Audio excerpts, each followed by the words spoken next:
السلام عليكم مقعيقة واسعيدة محمد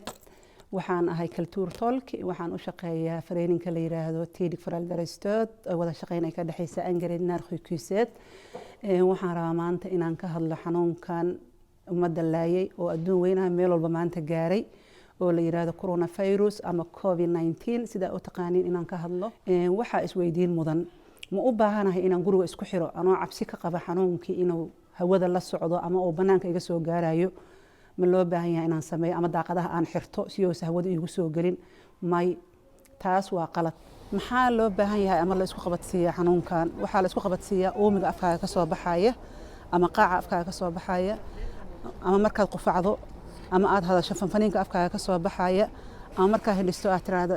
ish hindhisaas waxay gaaraysaa 3 mitir hadalka ama dhibcaha fanfaniinka qofka afkiisa ka soo baxaya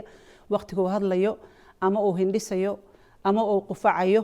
calashaan faniinka iyo dhibcahaas afkiisa ka soo baxaya ayaa la isku gaarsiiyaa maxaa looga baahan yahay inaysa calashaan ku soo gaarin ama maxaan rabaa inaan sameeyo inaysa soo gaarin waxaa loo baahan yahay 2 mitir inaan u jirsado qofkii si aan calashaan haduu ish dhaho hindhiso kale soo ii soo gaarin ama haduu qufaco faniinka afkiisa ka soo baxay oo ii soo gaarin ama hadii uu hadlo soo dhibcihii afkiisa ka soo baxay macnaha wuxuu yahay darab ismaataad waxa la darabna waxa waa fanfaniinka afka ka soo baxay على شحنون waxa la isku qabadsiiyo waa muhiim taas mid kale waxa loo baahan yahay qofka inuu gacmaha iska dhaqo ama ilmaha noqoto ama qof weyn ha noqoto ama qof walba ay tahay bini aadanka ruux walba ma ha yaraado ama ha weynaado inuu gacmaha 30 sekin inuu gacmaha iska dhaqo oo saa gacan walba ama far walba ama ximin walba oo saa saabuunta ama shaambo wixii uu haysto oo ugu dhaqo على 10 saacaad tiraadid korka aad ka dhaqdid gacmaha faraha dhexdooda aad dhaqdid waa muhiim وشيء ugu muhiimsan oo tirsid xataa 1 2 3 4 5 ilaa 30 macnaha 30 sekin intaas aan noqon karta waxa kale oo muhiim ah waxyaabo badan oo la isla dhexmaraya jirta kaba hadaan isla qaadano kale waa la qabadsi karaa xanuunka waxa la yiraahdo dhakhtarka hadii la tago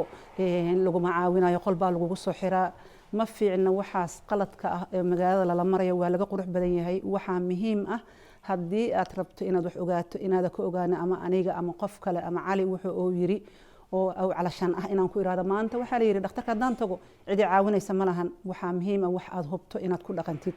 ama wax aad hubto inaad umada u sheegtid sababtoo ah folki helisa mindikeeteen waa hay'adda caafimaadka ee u qaabilsan soo gudbisa waxyaabaha calashan dadka inay sameeyaan looga baahan yahay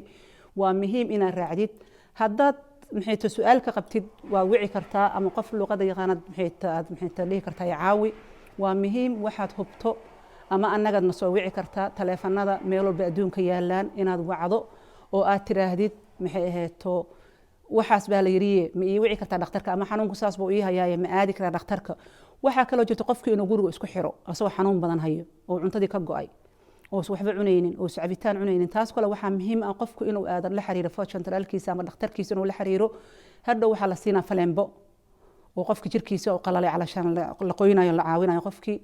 waxa kale oo muhiim ah haduu naqas kugu dhago ama neefta kugu adagto kale dhakhtarka inaa wacatid waa lagu caawinaa ma jiraan waxyaabahan leeyahayna lama caawinayo dhakhtareyntu waa xaasidiin iyo xanuunka ka cabsanayaan waa muhiim inaad dhakhtarka la xiriirtid oo xaaladaada u sheegtid wixii ilaahay ka karansiyo ama ilaahay kugu kaso un baa kugu dhacayo waxa kale oo jirta dadku inay dhahaan 7 bari haduu xanuunku marayo qofku waa uu ka kacaho uma dhimanayo taas ilaahay bay ku caalin tahay